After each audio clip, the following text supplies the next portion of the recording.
Salut à tous, bienvenue sur Classico qui va donc revenir sur la Coupe du Trône. La Coupe du Trône qui connaît donc déjà ses finalistes. C'est le Raja de Casablanca qui finalement est passé devant le Wydad dans ce derby du Classico. Et puis de l'autre côté, Renaissance Berkane est venu à bout du fus après l'épreuve des tirs au but.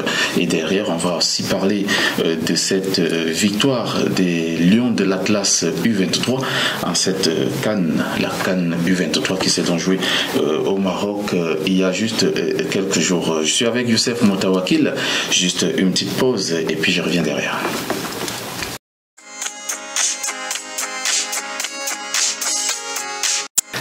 Alors, on revient donc sur ce plateau de Classico et puis on va aborder le sujet d'abord de la CAN des U23 qui s'est donc achevée à Rabat. C'était samedi dernier avec cette victoire du Maroc très très difficile face à l'équipe d'Égypte. On l'annonçait déjà au départ, Youssef, que cette équipe égyptienne sera très très difficile à jouer. C'est une équipe qui a encaissé moins de buts. Elle est arrivée en finale avec 0 but encaissé. Une très très belle organisation défensive et aussi un respect scrupuleux des consignes, discipline tactique, volontariat et aussi du talent notamment le capitaine qui a quand même était quelqu'un qu'on a aussi vu au niveau de l'attaque de l'Égypte. Dans cette rencontre, on va quand même remarquer une chose, c'est que le Maroc a bénéficié du ballon. Le Maroc possédait largement le ballon. L'équipe d'Égypte a certes marqué très rapidement en début de rencontre. Mahmoud Saber. Un magnifique but égyptien. Très beau but. Très très beau but. Justement. Et c'est un but qui allait contre. Et on le disait d'ailleurs que cette équipe égyptienne va attendre et va essayer de posséder ce qui a rendu le match difficile pour le Maroc, c'est la pression du public. Et tu encaisses un but en début de match. Un très très très joli but de Mahmoud Saber. C'était un dégagement de la défense, mais c'est le foot. Donc avec la reprise, il n'a pas raté son tir. Puis après, malheureusement pour ce joueur, donc c'est les U23, c'est les jeunes, parfois ils sont naïfs. Donc il a évoqué un carton rouge direct suite à la révision au check de la VAR de l'arbitre kényan. Après, ce que j'ai pas apprécié, on le dit, parce que le football c'est un plaisir, c'est le fair play, tu gagnes, tu perds, c'est le foot, c'est un jeu, c'est pas une guerre, c'est pas. Donc l'entraîneur brésilien qui est connu bien évidemment, il a été recruté pour remporter cette CAN, pour jouer les Jeux Olympiques et essayer de remporter une médaille, c'est un entraîneur de renom. Après il commence à faire des applaudissements devant un public, 60 000 téléspectateurs, c'est-à-dire comme si le carton rouge n'existait pas alors que la VAR est tout à fait claire. Donc ce sont des petits détails. Moi je pense que l'Égypte a perdu sa rencontre, je vais pas dire bêtement, mais en face il y avait une équipe du Maroc bien solide, bien organisée mentalement, aussi le public qui a poussé l'équipe. Tu as des joueurs comme Khnos qui a donné un magnifique centre millimétré bien calculé dans les pieds de Begraoui qui a marqué entre deux défenseurs. C'est magnifique. Moi je pense que ces deux buts, c'est le but égyptien et le but égalisateur du Maroc, c'est des magnifiques buts. Je pense même que ça pourra faire partie du top 5 des meilleurs buts de cette CAN U23. Pour le Maroc, heureusement pour la sélection marocaine a marqué l'égalisation un peu avant la fin de la première mi-temps. Après, c'est les prolongations, c'est le stress, c'est un match équilibré. C'est le Maroc qui possède un peu plus la balle. L'Égypte qui joue les contres. Des joueurs, franchement, c'est une équipe qui m'a surpris. C'est une équipe aussi qui joue avec un bon esprit. La Grinta, c'est vrai qu'il y a un peu de provocation. On connaît les équipes maghrébines, Tunisie, Égypte, Maroc, Algérie. Donc c'est toujours ces mêmes comportements. Je pense que le banc égyptien aussi devait un peu Bon, on devait un peu maintenir, notamment l'entraîneur. Moi, quand je dis qu'il commence à applaudir comme ça devant le public à faire ce genre de truc, c'est un encadrant. Ouais. Un encadrant, normalement, il doit être tempéré, exactement, et ne pas transmettre. Ne pas prendre les choses au premier degré. Exactement, parce que c'est un encadrant. Ouais. Normalement, l'entraîneur ou bien le président, c'est pas une personne qui existe pour pressionner sur les joueurs ou bien pour leur révolutionner. Exactement. Les joueurs.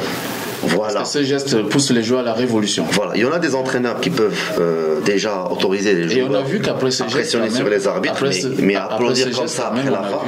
On a vu les joueurs de l'Égypte commencer à être un peu plus agressifs. Agressifs, oui, exactement. Je ne vais pas dire que c'est le point qui a fait perdre l'Égypte, mais c'est une finale. On espère voir un peu mieux côté discipline, côté jeu disciplinaire, parce qu'on a vu un peu de je dirais de quelques petites bagarres entre les joueurs et tout, mais ça s'est bien passé pour le Maroc. L'Égypte aussi, félicitations pour eux, ils sont qualifiés aux Jeux Olympiques.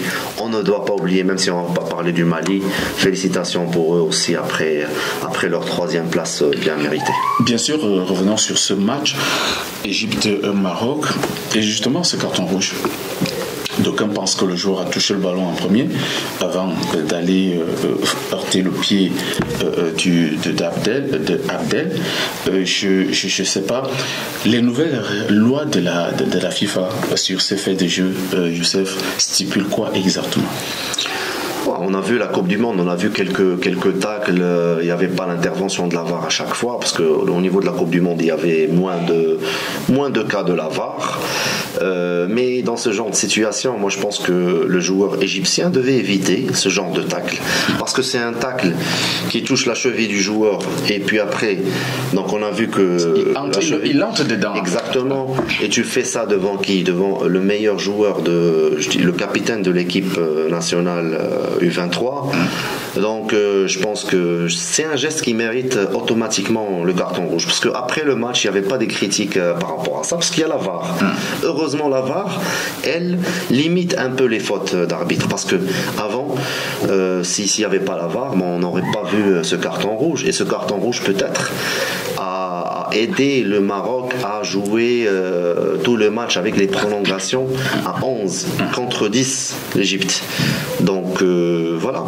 Mais aussi côté tactique, l'Égypte a fait son bon match avec 10 joueurs, mais c'est le foot. C'est le foot, tu joues carton rouge, tu joues à 10, donc c'est une punition méritée. Voilà, donc la loi dit qu'après l'intervention de la VAR, c'est automatiquement un carton rouge. Je vois cette équipe égyptienne qui a quand même fait un bon début de match, même si à la fin, j'imagine, ils n'ont pas essayé de croire un peu plus en eux, parce que marquer déjà en premier, il fallait un tout petit peu calmer les ardeurs. On n'a plus besoin de faire des fautes n'importe comment. Il faut essayer de gérer, de rester tempéré, de rester concentré. Et la faute de Saber m'a semblé un peu plus au niveau de l'engagement. Au niveau de l'engagement, on a un début de match, il n'y a pas de pression. Pourquoi mettre en dessus cet engagement qui t'oblige à aller faire une faute, je ne vais pas dire bête, mais je dirais quand même une faute qui a d'ailleurs causé du tort à son équipe, parce qu'après ce carton rouge, l'équipe s'est retrouvée diminuée et on savait que le match va être très difficile. Et ce qui est bizarre, Bertrand, c'est que ce n'est pas un défenseur. Donc il est revenu pour aider les défenseurs. Moi je pense que si tu reviens pour aider les défenseurs, c'est peut-être au niveau d'un corner, au niveau d'un coup de pied arrêté. C'est pour ça que je parle d'engagement. Exactement. Mais sur une occasion comme ça, tu reviens et tu tapes Zelzouli, donc, alors qu'il y avait la défense. Moi je pense que c'est un geste. Il n'était même pas très dangereux, Zelzouli. À ce niveau. Voilà. Parce qu'il y avait encore toute la défense. Voilà. Et le ballon qui était pratiquement lui a échappé. Donc je pense que c'est les jeunes. Donc c'est des joueurs qui sont pas bien matures. Donc ils apprennent. Et voilà, ça a donné donné un carton rouge. Alors, une faute comme celle-là, quand même, on dira, elle a coûté cher à l'Égypte parce que on était en première mi-temps pratiquement, je crois, à la 18e ou non Alors, le but. Non, le carton rouge, il survient. Ah oui, à quelques minutes du premier but. Voilà, je pense, oui, aux 20 premières minutes, exactement. Voilà, on est pratiquement à la 18e minute quand il prend ce carton rouge. Et du coup, ça a eu de l'impact au niveau du jeu égyptien parce que le Maroc déjà qui était mené au score poussait encore et l'Égypte a reculé. Alors, moins un joueur, ça a laissé carrément les espaces et ça a permis au Maroc de mieux dérouler encore son jeu. On a vu une équipe égyptienne qui a carrément lâché et a carrément abandonné le ballon à l'équipe du Maroc. On savait déjà dès le départ que le Maroc a une force offensive dans cette compétition impériale et que le Maroc va posséder le ballon. Les Égyptiens vont courir. Mais ce qu'on attendait, c'était ce combat physique, cet impact, cette volonté et cette manière de savoir fermer les zones que l'Égypte a fait depuis le début de la rencontre.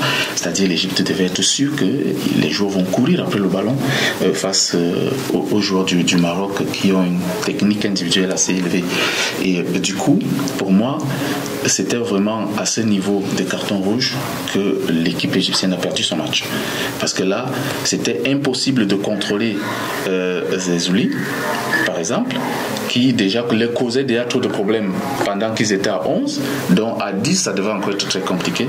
On a vu déjà très peu d'occasions côté égyptien. Pourquoi ? Parce qu'il défendait. Oui. Il défendait durant tout le match avec un joueur en moins. Il gagnait 1-0 après ses légalisations. Donc sur l'ensemble de la deuxième partie et début de prolongation, c'était le même score. Donc un but partout, c'était très équilibré, avec un peu plus de possession côté marocain et beaucoup plus de frayeur. Donc on attaque côté marocain qu'égyptien. Donc on voyait de temps en temps le gardien de but marocain. On le voyait pas souvent, mais attention, il y avait quelques occasions.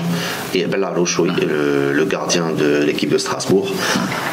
Donc on a vu très peu d'occasions côté égyptien, beaucoup d'occasions et des balles, donc des occasions ratées du Maroc.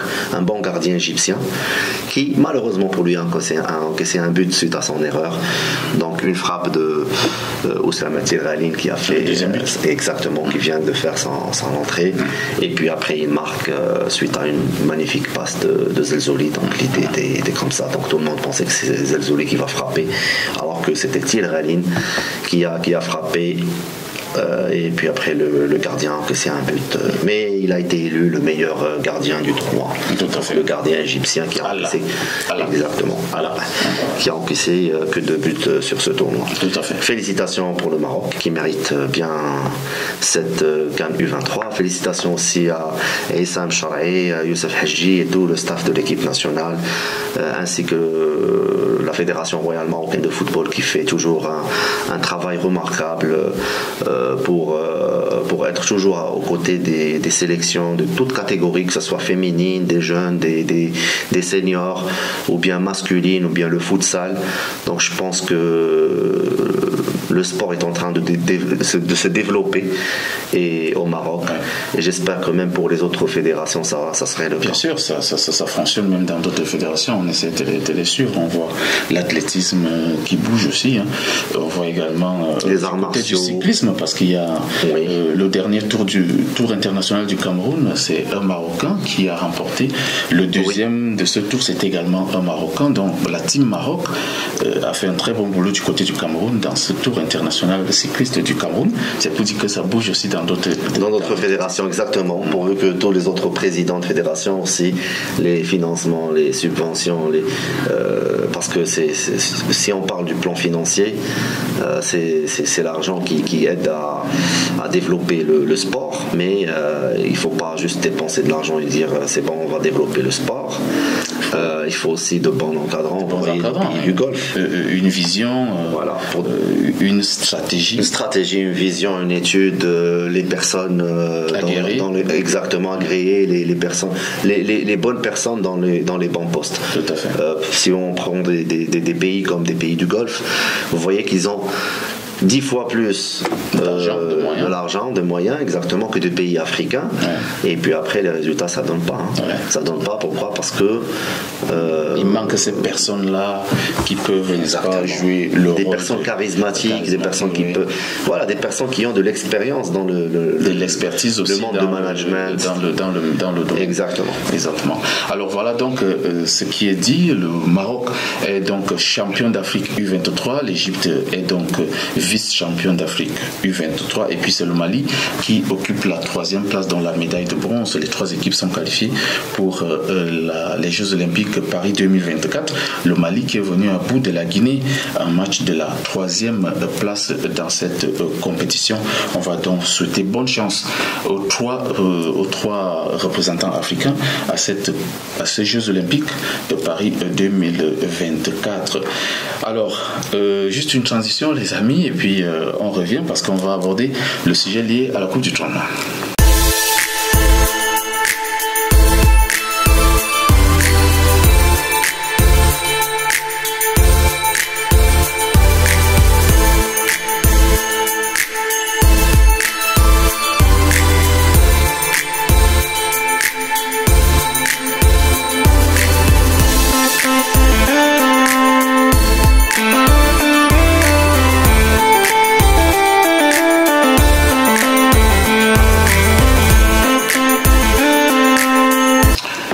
Merci de nous faire confiance et de continuer de suivre cette émission de Classico qui revient donc sur les demi-finales de la Coupe du Trône et ce match très très suivi, très discuté, et surtout le derby, comme on sait bien le dire, entre le Wydad de Casablanca et le Raja de Casablanca. Youssef, on a vu un match qui a quand même démontré qu'on est en fin de saison, parce que les joueurs étaient un tout petit peu fatigués, la tête en vacances. C'est comme s'ils étaient obligés de venir jouer cette rencontre, parce qu'on n'a pas réellement retenu grand chose, sauf que en face on a vu une équipe du Raja de Casablanca qui a joué son jeu, c'est-à-dire essayer de marquer un but et fermer, sans toutefois aller au-delà de ce qu'on pouvait s'attendre.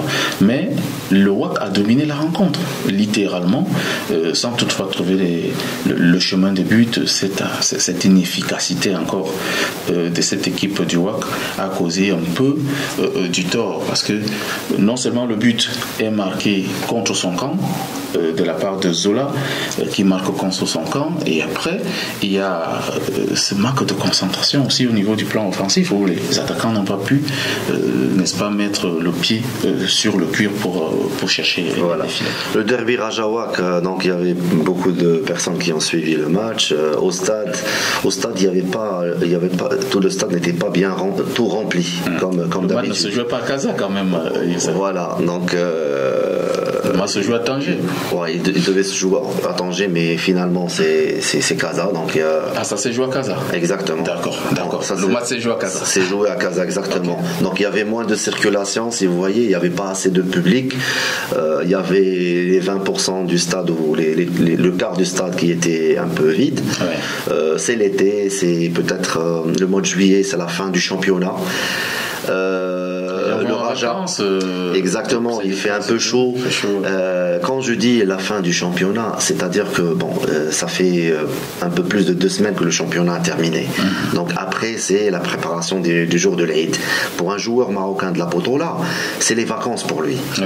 Que ce soit du Raja, que ce soit du Wydad, que ce soit pour le match d'hier, c'était pour les 2 équipes.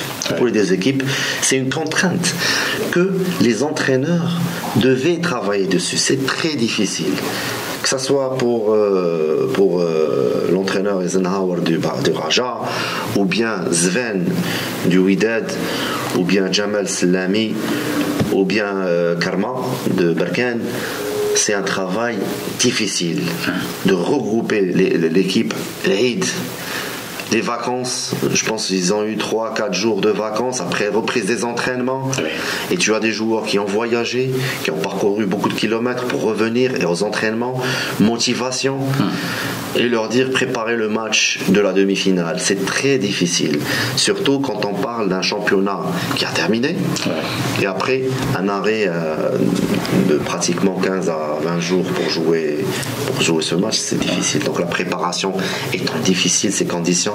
Nous avons vu une équipe du Wydad, un peu, même si elle a un peu dominé le match, mais il n'y avait pas de but marqué pour cette équipe. Donc il y avait le but du Raja, bon, Zola contre son camp. Zola n'est pas habitué de marquer des buts contre son camp, mais ça arrive, c'est une intervention du gardien, puis après le ballon a touché Zola qui a marqué le but de la victoire du Raja. Après on n'a pas vu une réaction, vraie réaction du Wydad, qui durant tout le match perdait 1-0 et n'arrivait pas à marquer le but d'égalisation. Mais c'est surtout ce point qui a impacté soit l'équipe du Wydad, soit le Raja aussi sur le plan de jeu. C'était pas le top. Aussi Berkane et le FUS, nous avons vu un match très moyen. Victoire, bon, on va parler de Berkane qui a gagné au tir au but. Donc voilà. Donc je pense que félicitations pour le Raja, félicitations pour l'équipe de Berkane. On les verra, Inch'Allah, dans les prochains jours pour la finale de la Coupe du Trône.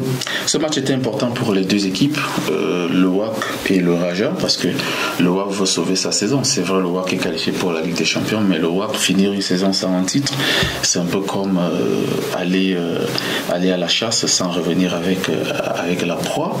Du coup, c'était l'ultime occasion de pouvoir soulever un trophée au cours de cette saison. Et c'était quand même aussi un moyen de rendre un peu la pièce de la monnaie au public. Le public oui, je comprends bien. Si je vais t'interrompre sur un point, côté Wydad. Moi, je savais que l'équipe n'était pas bien préparée pour ce match, mentalement et beaucoup de choses. Pour les joueurs en fin de contrat, aussi l'entraîneur en parle à droite à gauche sur les réseaux sociaux et dans les cafés, et que l'entraîneur ne va pas rester. Normalement, un entraîneur du WAC, on l'a vu hier, donc c'est Sven qui portait le t-shirt du Wydad, c'est le coach du Wydad, donc c'est une personne qu'au moins nous devons respecter. C'est le coach du Wydad. Donc à la veille du match derby, il va plus rester, il va partir. Bon, il y a un problème côté gestion dans cette équipe, entre entraîneurs, peut-être public, comité. Donc on doit savoir ce qui se passe. Le WAC reste une grande équipe d'Afrique. Ils ont remporté 3 Ligues des Champions, la dernière en 2022, donc avec Regragui.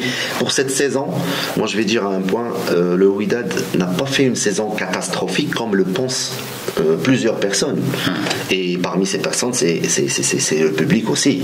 Donc avec tous mes respects, tu fais une deuxième place en championnat, tu joues la finale, tu joues la demi-finale, tu perds contre le Raja, le derby, dans ces conditions que j'ai dit de les joueurs qui sont pas en fin de contrat. Il y en a des joueurs qui sont pas venus.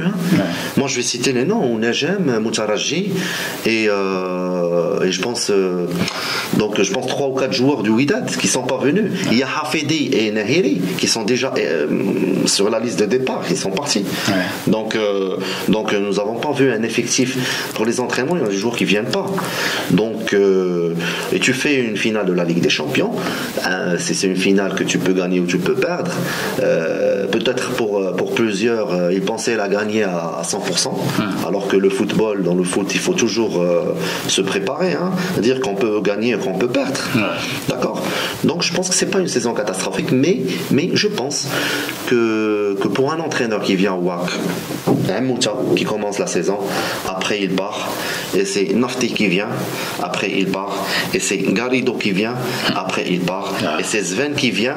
Ça fait 4 entraîneurs. Et à la veille, et à la veille de ce match derby, pas à la veille exactement, mais sur les 2 semaines de l'Aïd, on dit qu'il va partir, non, il ne va plus rester là. Alors, quelle sensation, quelle motivation on a transmis à ce coach pour travailler avec l'équipe, pour regrouper ses joueurs et pour...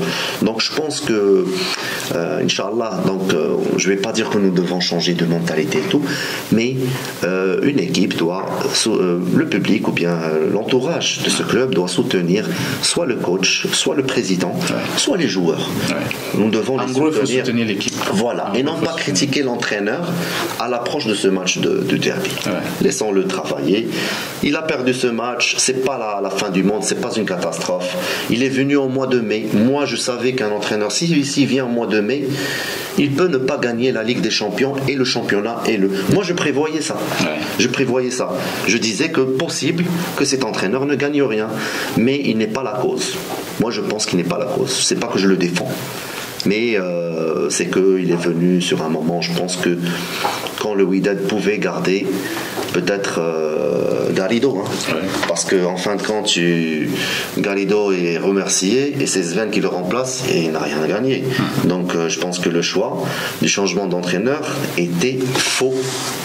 Il fallait le garder, il fallait... Cette multiplication d'entraîneurs au banc de touche du Wydad a aussi été un peu pour beaucoup, parce que c'est chacun qui venait à son tour et qui essayait de mettre sa philosophie.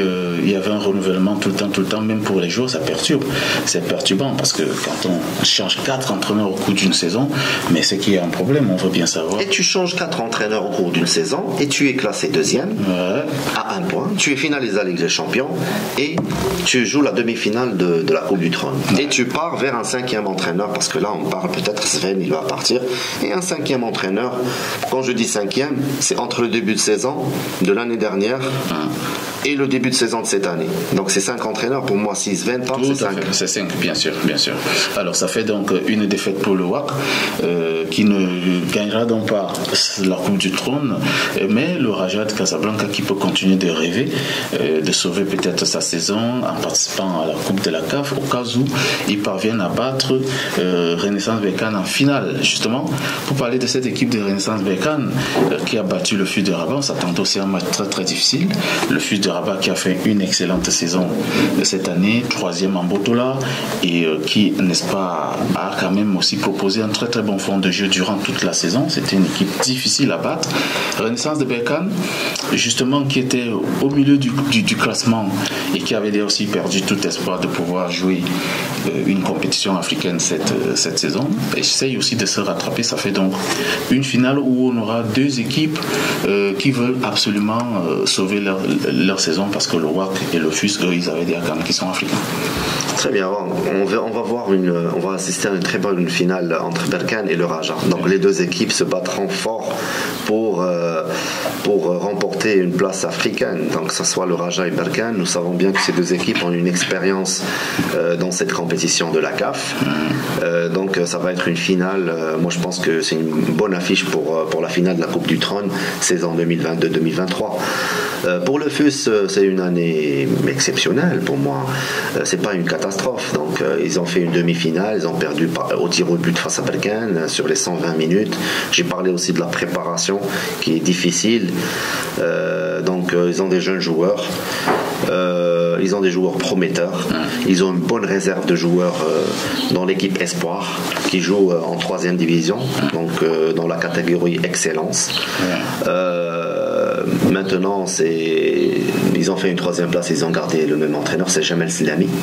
Donc il n'y a pas eu de changement d'entraîneur sur l'ensemble de l'année. Si on parle aussi de Berkane, au début c'était un peu difficile, il n'y avait pas assez de points gagnés, et puis après le départ de Benchira, et c'est Karma qui l'a remplacé, donc Amin Karma, le jeune entraîneur marocain, qui est resté jusqu'à la fin du championnat. Là il est en train de récolter de bons résultats, de faire un travail remarquable avec cette équipe de la Renaissance de Berkane. Maintenant il est qualifié en finale de la Coupe du Trône. Pour le championnat, il a terminé 5e, donc 5e mieux. 6e, c'est le Raja qui est 5e. 5e, alors c'est le Raja, oui, 4e Asfi, 5e Raja, 6e Berkane. Donc il a remporté plusieurs points sur la phase retour après le départ de Benchira. Moi, je pense que ça va être une bonne affiche. Ça va être une bonne affiche donc, entre le 6e de la Botola et le 5e de la Botola. Donc, on va bien sûr se régaler. Alors, Youssef, cette finale entre le Raja et Berkane va quand même aussi poser un autre problème. C'est-à-dire l'équipe de Safi, je crois, qui était 4e, c'est Safi qui est sorti 4e en Botola, espérait pour jouer la Coupe de la CAF au cas où le Wydad et l'équipe du FUS se rencontrent en finale parce que le Wydad et le FUS étaient déjà africains. Voilà, je pense que du côté de Safi, on croisait les doigts et on priait pour que la finale soit... Jusqu'à ce moment, on n'a pas une confirmation exacte de l'équipe qui va jouer la CAF. Donc, soit l'équipe de Safi, soit le vainqueur de la Coupe du Trône. Mais apparemment, suite à cette affiche de la finale, je pense que c'est le vainqueur de la Coupe du Trône qui va aller jouer la CAF. Ou bien, je ne sais pas si la fédération va décider. Si on aura 2 représentants de la CAF. En Coupe de la CAF. Mais je crois que le Maroc a 2 représentants. Pas que je crois, le Maroc a 2 représentants en Coupe de la CAF. De la CAF. Selon les indices. Voilà, c'est normalement le FUS. Le FUS qui est 3e et le vainqueur de la Coupe du Trône. Exactement. Voilà. Donc le 4e, je ne pense pas. Donc je pense qu'il y aura l'envoi à la fédération africaine, la CAF, Confédération africaine de football. Donc ils vont recevoir, je pense, sur une date précisée durant ce mois, je pense. Justement, Youssef, c'est pour ça que j'ai dit le Wydad est déjà qualifié pour la Coupe de la Ligue des Champions, pour la Ligue des Champions. Le FUS qualifié pour la Coupe de la CAF. Si les deux se rencontrent en finale, la place revient au 4e. Au 4e, automatiquement. Qui va aller jouer. C'est pour ça que je pense que l'équipe de Safi priait que l'équipe du WAC passe d'un côté et que l'équipe du FUS passe de l'autre côté, malheureusement, pour voir aussi cette équipe aller goûter un tout petit peu au délice de cette compétition. Voilà, et entamer le délice de cette compétition pour avoir de l'expérience. On sait bien que le Raja, Berkane, c'est des équipes expérimentées dans cette compétition. Tout à fait. L'OCS n'a pas d'expérience sur le plan africain, mais cette équipe prétendait jouer cette Coupe d'Afrique. Donc on verra bien dans les prochains jours ce qui va se passer. Ouais. Et qui sera le dernier représentant du Maroc en Coupe de la CAF. Une belle affiche donc entre Renaissance Berkane et le Raja de Casablanca en finale de la Coupe de la CAF. Et nous, on pense avoir fait le tour, Youssef. Je pense qu'on a dit l'essentiel de ce qu'on avait à dire dans cette édition. On va se quitter. Oui, malheureusement. Malheureusement. On aurait préféré rester et entamer d'autres sujets, parce qu'il y en a d'autres sujets, le mercato aussi qui vient de commencer. Ouais. Donc beaucoup de choses à dire, même si on est en plein été. Je pense que le football, il y a beaucoup de choses à dire. Toujours il y a des infos, des choses à dire, même en plein été, même en plein mai. Mais il y a le mercato, il y a aussi même les vacances des joueurs, comment ça s'est passé, tout on peut en parler. Il y a des équipes. Et l'équipe nationale du Maroc féminine aussi qui joue des matchs amicaux. Voilà. Je rappelle que la Coupe du Monde féminine commence le 20 de ce mois en Australie et en Nouvelle-Zélande. Donc on aura pas mal de sujets encore à développer parce qu'on va suivre les 3 représentantes africaines dans cette compétition, le Nigeria, le Maroc et l'Afrique du Sud. Donc on va suivre ces équipes-là et on va tout le temps revenir ici pour débattre et parler un peu de leur chance. Donc il y a tellement de sujets à évoquer et à débattre que vous serez servis, chers téléspectateurs. Alors, nous on a fini avec Classico. On se retrouve donc très très vite pour une autre sortie avec certainement un large sujet lié au mercato. On va essayer de cibler certains pays africains et puis on va parler aussi des joueurs africains qui jouent en Europe, parler de leur mercato un peu. Donc on reviendra certainement à la prochaine émission pour en parler. Portez-vous bien et on se dit à très bientôt.